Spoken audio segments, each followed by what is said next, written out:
Welcome to Kenton Teaches. Enjoy the video. In this video, I will show you how to change your Nissan Rogue's air filter. First, make sure your engine is completely off and cool to the touch for safety. You'll need a new air filter, which you can easily find online or at an auto parts store, and possibly a Phillips head screwdriver. Having the right tools ready makes the process much smoother and quicker. Let's get started by finding the air filter housing. Now that you've located the air filter housing, it's time to open it up. Most Nissan Rogue models have clips or a few screws holding the cover in place. Gently unfasten these, then carefully lift the cover. You'll see the old air filter inside. Take a moment to observe how it's seated. This will help you correctly install the new one. It's usually a flat, rectangular panel.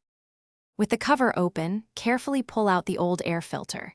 You might notice it's quite dirty, full of leaves, dust, and other debris. This is normal. Before putting in the new one, quickly wipe out any loose dirt from the housing with a clean cloth. Then, take your fresh air filter and place it into the housing, ensuring it sits snugly and in the correct direction. Almost done, carefully place the air filter housing cover back into position, making sure it seals properly. Resecure all the clips or screws you removed earlier. Give them a gentle tug to ensure they're tight.